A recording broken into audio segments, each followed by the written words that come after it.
হয়তোবা বছরের পর বছর কেটে যায়, বাবাকে বলা হয় না বাবা তুমি কেমন আছো। হয়তোবা মাসের পর মাস কেটে যায়, বাবাকে একটি ফোন করা হয় না বাবা তুমি কেমন আছো। আজকে নাকি বিশ্ব বাবা দিবস। খুবই জানতে ইচ্ছা করে আসলে এই দিবসটি কে নির্ধারণ করেছে। খুবই জানতে ইচ্ছা করে আসলে বাবার কোনো দিবস হয় কিনা আপনি মন থেকে একটু উপলব্ধি করার চেষ্টা করবেন। আপনি যখন নিজে বাবা হবেন তখনই বুঝতে পারবেন যে আসলে বাবা আসলে কি। আসলে বাবার কোনো দিবস হয় না। বাবাকে যারা ভালোবাসে তারা আসলে কোনো দিবসের জন্য অপেক্ষা করে না। আসলে আমিও আমার বাবাকে কখনো মন থেকে বলতে পারিনি, "বাবা আমি তোমায় কতটা ভালোবাসি।"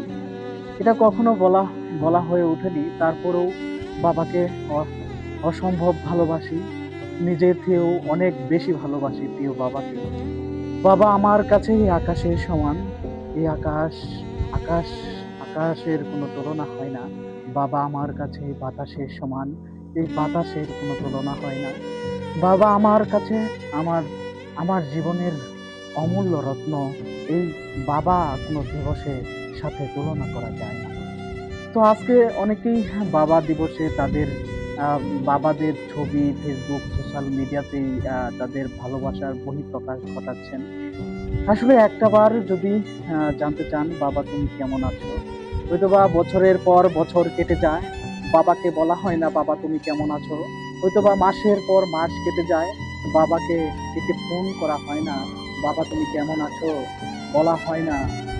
যাক, একেকজনের ভালোবাসার বহিঃপ্রকাশ একেকভাবেই ঘটবে।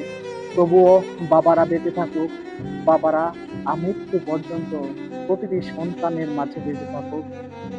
তো ধন্যবাদ জানাই যারা বাবার প্রতি অঢেল ভালোবাসা সবসময়ই প্রকাশ করে যান। যাক, এটা শুধুমাত্র একটি দিবসের মধ্যে সীমাবদ্ধতা নাই থাকুক। বাবা লাস্ট একটি কথা আজকে আ বলতে চাই। বাবা তোমায় অনেক ভালোবাসি। কোনো দিবস উপলক্ষে নয়। আমার এই জীবনটা দিয়েও হয়তো সেই কথাটা গভীরভাবে প্রকাশ করতে পারবো না। বাবা আমি তোমায় কতটা ভালোবাসি। আজ যেদিন আমি বাবা হয়েছি, বাবার মর্ম আমি তিলে, তিলে টের পাচ্ছি। একজন বাবার দায়িত্ব, একজন বাবার কাজ কি, কি করতে হয় আমি তিলে, তিলে তা টের পাচ্ছি। তাই বলি বাবা আমার কাছে আকাশের সমান। তাই বলি বাবা আমার কাছে বাতাসের সমান। তাই বলি বাবা আমার কাছে মহারত্ন। বাবা আমার কাছে আমার জীবনের চেয়েও অমূল্য রত্ন। তো ধন্যবাদ জানাই সবাইকে।